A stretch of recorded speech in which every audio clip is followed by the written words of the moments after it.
Hi friends, welcome to వంట వినోదం. This is Anita. ఈరోజు వీడియోలో మీరు చూడబోయేది జలాల మాగాయ్ అంటే జలం కాయలతో నేను పెట్టిన మాగాయ్ పచ్చడి. సమ్మర్ సీజన్లో ఆవకాయలు మాగాయలు తొక్కుడు పచ్చళ్ళు అందరూ పెట్టుకుంటూ ఉంటారండి. కానీ నేను ఈరోజు వీడియోలో మీకు చూపించబోయేది జలం కాయలతో చేసిన మాగాయ్ పచ్చడి. మాగాయ్ పచ్చడి పెట్టుకోవడానికి చాలామంది పెద్ద రసం కాయలు వాడుతూ ఉంటారు, లేదా పులుపు ఎక్కువగా ఉండి ఊట బాగా వచ్చే ఏదో ఒక రకం జాతి కాయలను పెట్టుకుంటూ ఉంటారు. కానీ నేను ఇవాళ మీకు వీడియోలో చూపించేదైతే జలం మాగాయ్ అండి. జలం మాగాయ్ అంటే దాని పేరుకు తగ్గట్టుగా ఊట కూడా దానిలోంచి జలం ఊరినట్టు ఊరుతుందండి. అంతటి పులుపు ఊట బాగా ఉండే జలం కాయలతో మాగాయ్ అంటే అబ్బబ్బా, ఆ టేస్టే వేరండి. ఎవరో మహానుభావులు చెప్పారండి మాగాయ్ మహాపచ్చడి అని. నిజంగా ఇది మహాపచ్చడేనండి. నాకు పర్సనల్గా కూడా ఆవకాయ పచ్చళ్ళ కన్నా మాగాయ పచ్చడి అంటే చాలా ఇష్టం అండి. 1 ఇయర్ పాటు దీని స్మెల్ కానీ, టెక్స్చర్ కానీ, టేస్ట్ కానీ, కలర్ కానీ మెయింటైన్ అవుతూ ఇంగు స్మెల్ పోకుండా ఇలాగే చెయ్యాలి అంటే కొన్ని టిప్స్ ట్విస్టులతోటి మాగాయ పచ్చడి చేయాలండి. దీనికోసం మామిడికాయ ఎంపిక దగ్గర నుంచి చివరి రోజు తాలింపు వరకు నేను ఎలా సెలెక్ట్ చేసుకున్నాను, ఎలా చేశాను అనేది మీకు ఈ వీడియోలో చూపించబోతున్నాను. అన్నీ కూడా కొలత ప్రకారం చెప్తానండి. దాని ప్రకారం చేసుకుంటే పర్ఫెక్ట్గా మాగాయ్ ఎవరైనా చేసుకోవచ్చు. మాగాయ్ పచ్చడికైతే నేను ఎప్పుడైనా సరే జలం మామిడికాయలనే చూస్ చేసుకుంటానండి. ఈ కాయ షేపే కొంచెం డిఫరెంట్గా ఉంటుందండి. పైన కొంచెం వెడల్పుగా ఉండి అడుగున కొంచెం ఇలా టర్న్ అయినట్టుగా ఉంటుందండి. ఈ కాయకైతే పెద్ద రసం కాయలకు ఉన్నట్టుగా పీచు ఉండదండి. కానీ పులుపు ఊట మాత్రం ఫస్ట్ క్లాస్గా చాలా పుల్లగా ఉంటుందండి. మా పెద్దవాళ్ళ దగ్గర నుంచి ఇదే కాయ ఫాలో అవుతూ ఉంటారండి వాళ్ళు. అందుకనే నాకు కూడా అదే అలవాటు వచ్చింది. ఇదివరకైతే ఈ కాయలు ఏప్రిల్ నెల, మే నెలలో కూడా వచ్చేవి కావండి. జూన్ వస్తే కానీ ఈ కాయలు కనిపించేవి కావు. ఈ మధ్య అయితే అందరూ జలంకాయ జలంకాయ అని అడుగుతున్నారనో ఏమోనండి, కొంచెం సైజు చిన్నగా ఉన్నప్పుడే కోసి తెచ్చేస్తున్నట్టున్నారు. మే నెలలోనే కనిపిస్తున్నాయి.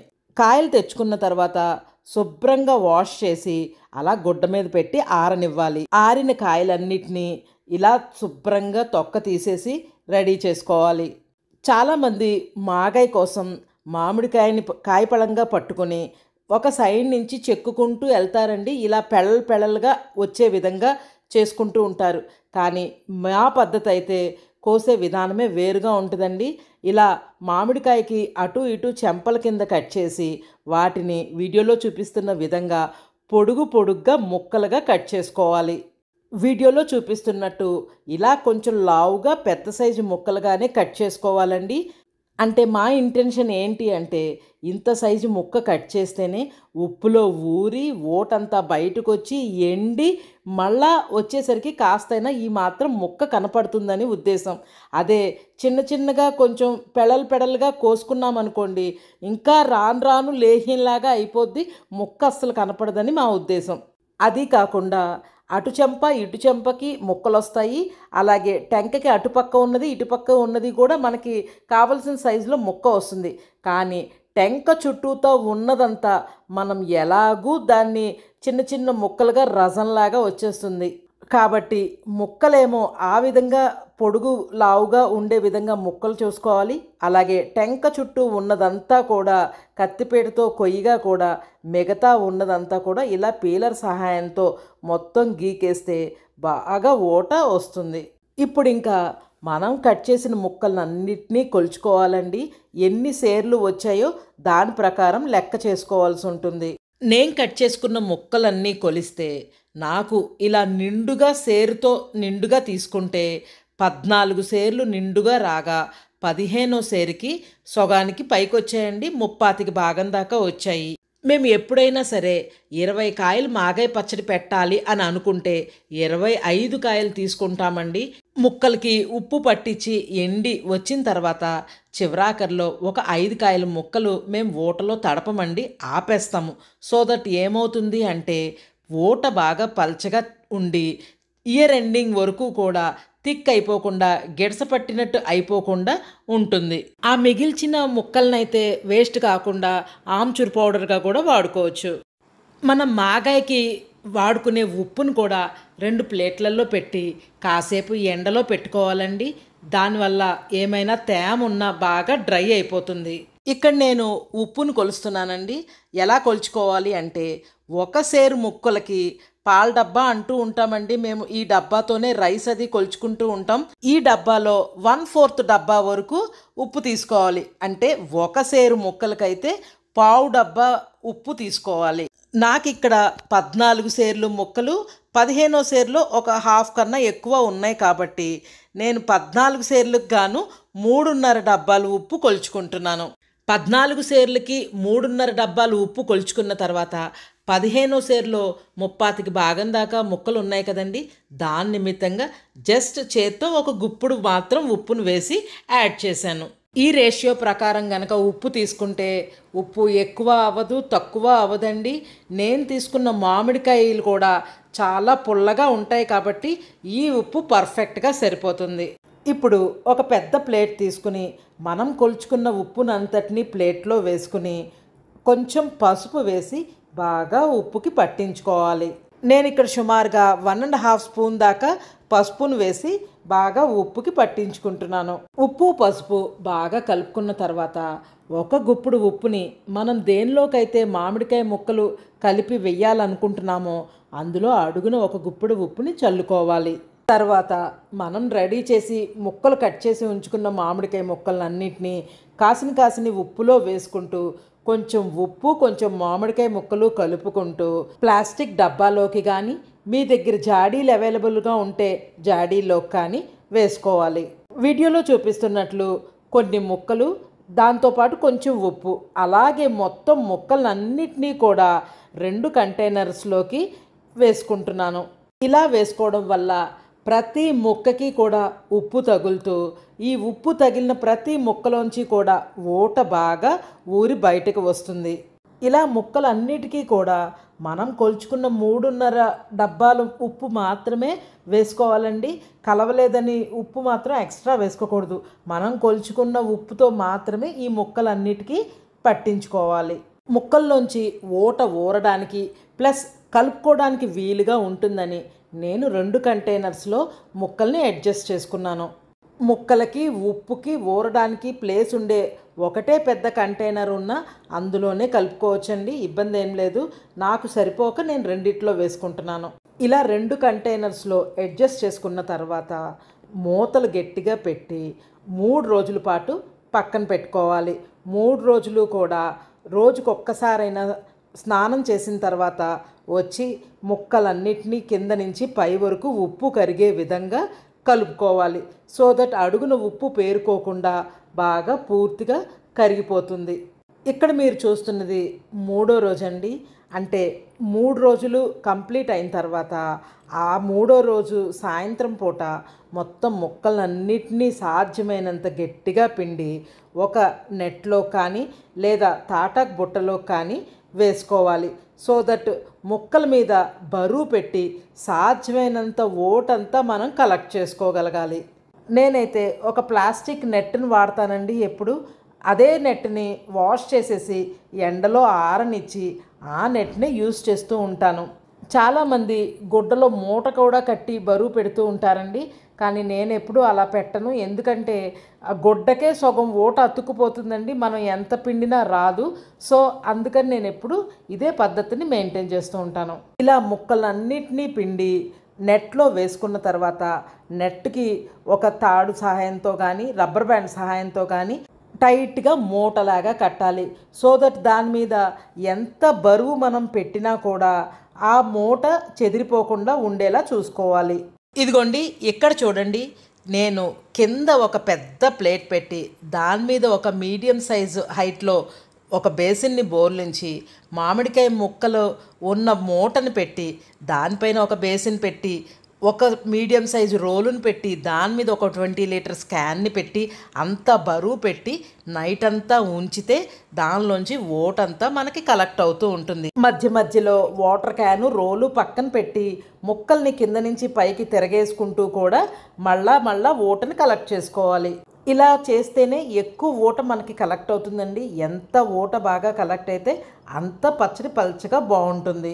నెక్స్ట్ డే మార్నింగ్ నుంచి 3-4 రోజుల పాటు రోజు ముక్కల్ని ఎండలో పెట్టుకుంటూ ఉండాలి. ఇప్పుడు నేను మీకు వీడియోలో చూపిస్తున్నది ఇంచుమించు 2-3 డేస్ పెట్టిన తర్వాత అండి. ఇంకా ముక్కలు కొంచెం మెత్తగానే ఉన్నాయి, ఇంకా కొంచెం ఎండాల్సి ఉంటుంది. ఇదిగోండి, ఇంకో 2 డేస్ ఎండలో పెట్టిన తర్వాత మామిడికాయ ముక్కలన్నీ ఈ విధంగా ఎండిపోయాయండి. గలగల్లాడిపోతూ ఉన్నాయి. సౌండ్ చూస్తేనే మీకు అర్థమైపోతూ ఉండాలి. ఇలా బాగా ఎండిన ముక్కల్ని ఎండలో నుంచి తెచ్చిన తర్వాత వెంటనే కాకుండా కొంచెం ఆ వేడి చల్లారిన తర్వాత ఒక ప్లాస్టిక్ కవర్లో కానీ ఎందులో అయినా వేసి గట్టిగా మూట కట్టేసి కనీసం ఒక 1 వీక్ దాకా అలా పక్కన పెట్టి ఉంచుకోవాలి. మేమైతే మాత్రం వెంటనే తాలింపు వేసేయమండి. అలా కొంచెం పక్కన పెట్టి ఉంచడం వల్ల ముక్కలు మాగినట్టుగా అవుతాయి అని చెప్తారు. అలాగే ఊటను కూడా ఎక్కువ పీల్చుకోకుండా ఉంటుందని మా పెద్దవాళ్ళు చెప్తూ ఉండేవాళ్ళండి. అలాగే మేము కూడా ఫాలో అవుతున్నాం. ముక్కలకి 1 వీక్ పాటు రెస్ట్ ఇవ్వాలి కాబట్టి అవి మూట కట్టి పక్కన ఉంచినప్పుడు ఈలోగా 2 డేస్ పాటైనా ఓటని ఇలా పైన డస్ట్ ఏమీ పడకుండా ఏదైనా నెట్ కానీ ఏదైనా కట్టేసి ఎండలో రోజుకో గంట పాటైనా ఎండపెట్టి తెచ్చుకుంటూ ఉండాలండి. దీనివల్ల మాగాయికి షెల్ఫ్ లైఫ్ పెరుగుతుంది. నేను ముక్కలన్నీ మూట కట్టి 10 డేస్ ఉంచానండి. 10 డేస్ తర్వాత మీకు ఇక్కడ చూపిస్తున్నానండి. తాలింపు వేద్దామని రెడీ చేసుకుంటున్నాను. ఇదిగోండి ఓట, తర్వాత ముక్కలు కూడా రెడీ చేసి ఉంచుకున్నాను. ముక్కలు కూడా కొద్దిగా సాఫ్ట్ అయ్యాయండి. ముందుగా ఎండలో పెట్టి తీసుకొచ్చిన ఓటనంతటినీ కూడా ఏదైనా నెట్ సహాయంతో వడకట్టుకోవాలి. మామిడికాయ ముక్కలు కానీ డస్ట్ కానీ ఏమీ లేకుండా వీడియోలో చూపిస్తున్నట్లుగా వడకట్టుకోవాలి. ఒక పెద్ద బేసిన్లో కనుక వడకట్టుకుంటే అందులోకే కారము మెంతిపిండి కూడా కలుపుకోవచ్చండి. ఆ విధంగా చూస్ చేసుకుని పెద్ద బేసిన్ కానీ పెద్ద ప్లేట్ కానీ పెట్టుకుని వడకట్టుకోవాలి. ఇప్పుడు ఇలా వడకట్టుకున్న ఓటలోకి మనం ఉప్పు ఎంత తీసుకున్నామో అందులో సగాన్ని మాత్రం కారం ఇక్కడ యాడ్ చేసుకోవాలి. నేను మామిడికాయ ముక్కలకి 3.5 డబ్బాలు ఉప్పు దాకా వేశాను కాబట్టి అందులో సగం కారం అంటే 1/3 వరకు కారాన్ని ఇక్కడ నేను యాడ్ చేసుకోవాలి. ఇప్పుడు ఇక్కడ 1.5 వరకు గుంటూరు కారాన్ని, మిగతా పావు వంతు కమ్మటి కారాన్ని వేసి ఫిల్ చేసుకుంటున్నాను. ఇప్పుడు ఈ కారాన్ని అంతటిని ఎక్కడ ఉండలు లేకుండా చేత్తో నలుపుకోవాలి. కారం అంతా ఉండలు లేకుండా నలుపుకున్న తర్వాత ఈ కారాన్ని అంతటిని మనం ముందుగా రెడీ చేసి ఉంచుకున్న ఓటలో వేసి బాగా కలుపుకోవాలి. కారం ఓటలో వేసిన తర్వాత కూడా కొద్దిగా ఉండకడుతూ ఉంటుందండి. అప్పుడప్పుడు ముద్దలు ముద్దలుగా ఫామ్ అవుతూ ఉంటుంది. అలా ముద్దలుగా ఫామ్ అవ్వకుండా పూర్తిగా చేత్తో నలుపుకుంటూ ఓటలో బాగా కలిసిపోయేలా చూసుకోవాలి. కారం అంతా ఓటలో బాగా మిక్స్ అయిపోయిన తర్వాత ఓటలోకి సరిపడుగా అంటే నేను ఇక్కడ సుమారుగా ఒక 5 చెంచాల దాకా మెంతిపిండిని వేస్తున్నానండి. మెంతిపిండి అంటే మీకు అందరికీ ఆల్రెడీ తెలిసే ఉంటుంది, అయినా సరే టూకీగా చెప్తున్నానండి. మెంతుల్ని ఉత్తి మూకుట్లో వేసి దోరగా మంచిగా బ్రౌన్ కలర్ వచ్చే వరకు వేయించుకోవాలండి. మంచి వాసన వస్తూ ఉంటుంది. అప్పటి వరకు వేయించుకున్న మెంతుల్ని చల్లారిన తర్వాత మిక్సీలో మెత్తగా పౌడర్ చేసేసుకొని దాన్ని జల్లించుకుని మేము తొక్కుడు పచ్చడికి మాగాయకి సరిపడగా ఒకేసారి మెంతిపిండి చేసుకుంటూ ఉంటానండి. మీరు ఈ మెంతిపిండి ఎలా చేశాను అనేది కూడా చూడాలి అనుకుంటే తొక్కుడు మాగాయ వీడియో ఉందండి, జలాల తొక్కుడు పచ్చడి అని, అందులో ఉంటుంది చూడండి. ముందు ఒక 4 స్పూన్లు దాకా వేసుకొని బాగా కలుపుకొని ఆ ఓటని ఒక్కసారి ఉప్పు చూసుకోవాలండి. ఉప్పు కారం మెంతిపిండి అన్నీ బాగా సరిపోయినాయి అని అనిపిస్తే ఓకే అండి. కాలకపోతే కొంచెం మెంతిపిండిని కానీ కారాన్ని కానీ మనం యాడ్ చేసుకోవాల్సి ఉంటుంది. నేను ఈ ఓటని కొంచెం టేస్ట్ చూస్తే మెంతిపిండి సరిపోయినట్టు అనిపించలేదండి. అందుకే కొంచెం మెంతిపిండిని మళ్ళీ యాడ్ చేస్తున్నాను. అంటే టోటల్గా నేను ఇక్కడ ఇప్పుడు 2 స్పూన్స్, ఇందాక 4 స్పూన్స్, టోటల్గా 6 స్పూన్స్ మెంతిపిండిని ఇక్కడ యాడ్ చేశాను. అలాగే వేసిన కారం కూడా సరిపోలేదండి. ఇందాక 1/3 భాగం దాకా వేశాను కదండి. ఇప్పుడు మళ్ళీ ఇంకో అరడబ్బా వేసి టోటల్గా 2/4 డబ్బా దాకా కారాన్ని యాడ్ చేసుకున్నాను. ఎప్పుడైనా సరే కారం కానీ మెంతిపిండి కానీ ఉప్పులు కానీ మామిడికాయ ముక్కను బట్టి పులుపుని బట్టి ఆధారపడి ఉంటుందండి. కాబట్టి కొలత ప్రకారంగా చెప్పినా కూడా కొంచెం అటు ఇటు అవుతూ ఉంటుందండి పులుపుని బట్టి. సో ఎవరి మామిడికాయల పులుపుని బట్టి వాళ్ళు అడ్జస్ట్ చేసుకోవాల్సి ఉంటుంది. తాలింపు వేయడం కోసం ఇక్కడ ఊట బేసిన్ నిండుగా ఉంటే పొంగుతుంది కాబట్టి కొంచెం ఊటని ఇక్కడ వేరే బేసిన్లోకి మార్చుకుంటున్నాను. ఊటలో కారం మెంతిపిండి అడ్జస్ట్ చేసుకున్న తర్వాత ఇప్పుడు ఇందులోకి తాలింపును వేయాలండి. అలాగే ఇదే ఊటలోకి చాలామంది ఆవపిండిని కూడా కలుపుకుంటూ ఉంటారండి. కానీ మేమైతే ఆవపిండిని కలపమండి, ఓన్లీ మెంతిపిండి మాత్రమే వేస్తాము.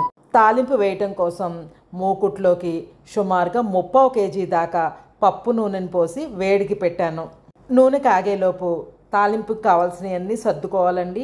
సుమారుగా 1 గెరిటెడు ఆవాలు, అలాగే 1 గెరిటెడు వాముటి గింజలు నేను ఇక్కడ యాడ్ చేస్తున్నాను. వాముటి గింజలు అంటే చిన్న సైజులో ఆవాల్లానే ఉంటాయండి, కానీ ఆవాలు మాత్రం కాదు. ఇవి వేసుకోవటం వల్ల పచ్చళ్ళలో క్రంచీగా తగులుతూ తాలింపు చాలా బాగుంటుందండి. ఇలాంటి పచ్చళ్ళల్లోకి ఇవి ఎక్కువగా వాడుతూ ఉంటాము. అలాగే సుమారు ఒక 100 నుంచి 150 గ్రాముల వరకు ఎండుమిరపకాయలను కూడా ఇలా 2 ముక్కలుగా తుంచి రెడీ చేసి పెట్టుకుని ఉంచుకోవాలి. అలాగే మాగాయ పచ్చడిలోకి హీరో ఆఫ్ ద ఇంగ్రీడియంట్ అండి ఇంగువ. ఈ ఇంగువ లేకపోతే మాగాయ లేదు, మాగాయ లేకపోతే ఇంగువ లేదు అన్నట్లుగా ఉంటుందండి. ఇలాంటి పచ్చళ్ళకి ఎప్పుడు కూడా మార్కెట్లో దొరికే పౌడర్ ఇంగువ వాడకూడదండి. కాస్ట్లీ ఇంగువ వేరే ఉంటుంది, చిన్న చిన్న ముక్కలుగా ఉంటాయి. అవి తెచ్చుకొని కాసేపు ఎండలో పెట్టుకుని పౌడర్ చేసుకుని అది వాడుకోవాలి. తాలింపు కోసం పెట్టిన నూనె అంతా కాగిన తర్వాత మనం ముందుగా రెడీ చేసి ఉంచుకున్న ఆవాలు, వాముటి గింజలు వేసి వేగించుకోవాలి.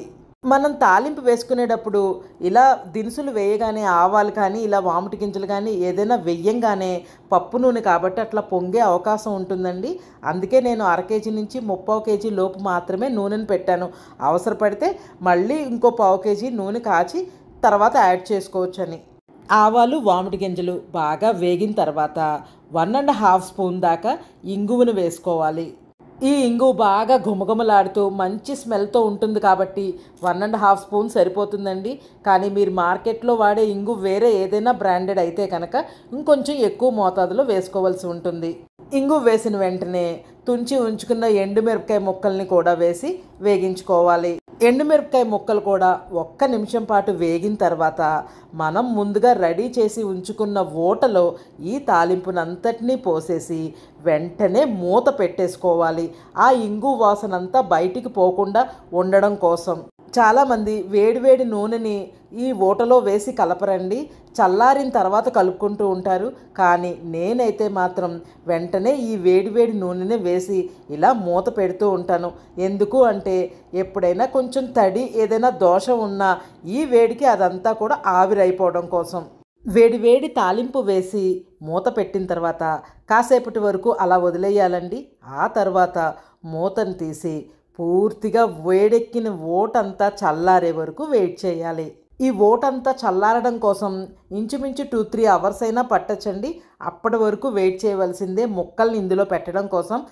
వేడివేడిగా ఓట ఉన్నప్పుడు మాత్రం ముక్కల్ని పెట్టకూడదండి. ఇదిగోండి ఇక్కడ నేను మీకు 2-3 అవర్స్ తర్వాత చూపిస్తున్నానండి. పూర్తిగా చల్లారిపోయిందండి, ఓట అస్సలు వేయలేదు. ఈ స్టేజ్లో మాత్రమే మనం ముక్కల్ని ఓటలో పెట్టి తడుపుకోవాలి. ఒక పెద్ద ప్లేట్ తీసుకుని మామిడికాయ ముక్కలన్నింటినీ అందులో వేసుకొని పైపైన రొళ్ళినట్టుగా అంటే పెద్ద పెద్ద ముక్కలుగా ఉన్నవి మాత్రమే ఓటలో పెట్టుకోవాలండి. నేను ముందుగా చెప్పినట్టు ఒక 5 కాయల ముక్కలు మేము ఎలాగూ ఓటలో తడపము అని చెప్పాను కదండి. ఆ విధంగా తడపకుండా వదిలేసే ముక్కలన్నీ చిన్న చిన్నగా చీలికలుగా ఉన్న ముక్కలు లాంటివి వదిలేస్తామండి. పై ముక్కలు లాంటివన్నీ రొళ్ళి ఓటలో తడుపుకుంటాం అన్నమాట. ఇలా చేయడం వల్ల ఏమవుతుంది అంటే ఎవరికైనా మాగాయి స్టార్టింగ్లో ముక్క బాగా కనపడుతూ ఉంటుందండి. చివరిలోకి వచ్చేసరికి ముక్క తెలియకుండా లేహ్యంలాగా కలిసిపోతున్నట్టుగా ఉంటుందండి. నేను చేసిన పద్ధతిలో ఇలా చేస్తే కనుక చివరి వరకు ముక్క బాగా కనిపిస్తూ ఉంటుంది. ఇక్కడ చూడండి, ముక్కలన్నిటినీ పెట్టిన తర్వాత ఓట ఇలా పల్చగా ముక్కలు విడిగా ఓట విడిగా ఉంది కదండి. ఇలా ఒక రోజంతా వదిలేస్తే ఈ ఓటనంతటినీ ముక్కలు పీల్చుకొని తెల్లారేసరికి కొంచెం దగ్గర పడి ఓటంతా ముక్కలతో తోడుకున్నట్టుగా తయారవుతుంది. ఇక్కడ చూడండి, నేను ఇంచుమించు ఈ ముక్కలన్నిటినీ ఓటలో యాడ్ చేయకుండా వదిలేశాను. ఈ ముక్కలేమీ వేస్ట్ పోవండి, వేరే పర్పస్గా వాడుకోవచ్చు. ముక్కలన్నిటినీ పెట్టుకున్న తర్వాత మూత పెట్టి ఒక రోజంతా పక్కన పెట్టి వదిలేయాలి. ఇదిగోండి ఇక్కడ చూడండి, మా మాగాయ్ పూర్తిగా రెడీ అయిపోయింది. ఇది నెక్స్ట్ డే మార్నింగ్ నేను మీకు చూపిస్తున్నానండి. మా పచ్చడైతే ఇయర్ ఎండింగ్ వరకు ఇప్పుడు నేను మీకు ఎలా చూపిస్తున్నానో పల్చగా ఓటతో ముక్కలతో ఎలా కనపడుతుందో ఇయర్ ఎండ్ వరకు ఇలాగే కనిపిస్తుందండి. ఫ్రిడ్జ్లో పెట్టుకుంటే మాగాయ పచ్చడి నెక్స్ట్ ఇయర్ వరకు ఇదే స్మెల్తో ఇదే కలర్తో మెయింటైన్ అవుతుందండి. ఈ వీడియో చూసిన తర్వాత కూడా మీకేమైనా డౌట్స్ ఉంటే నన్ను కామెంట్స్లో అడగండి, తప్పకుండా ఆన్సర్ చేస్తాను. వేడిగా అన్నం పెట్టుకుని ఫ్రెష్గా చేసిన మాగాయ పచ్చడి వేసుకుని అంత నెయ్యి వేసుకుని కలుపుకుని తింటుంటే ఉంటుందండి. అబ్బబ్బబ్బబ్బా, పుల్లగా కారంగా ఇంగు టేస్ట్ తెలుస్తూ ఫ్రెష్ మాగాయ పచ్చడి చాలా బాగా వచ్చిందండి. ఉప్పు, కారం, పులుపు, ఇంగువ అన్నీ పర్ఫెక్ట్గా సరిపోయాయండి. మీరు కూడా తప్పనిసరిగా ఒక్కసారైనా నా స్టైల్లో ట్రై చేయండి. ట్రై చేశాక మీకు ఎలా వచ్చిందో నాతో కామెంట్స్లో తప్పకుండా షేర్ చేసుకోండి. నచ్చిందండి నా వీడియో? నచ్చితే కనుక please like, share and subscribe. మరొక మంచి వీడియోతో మీ ముందు ఉంటాను. Thank you so much.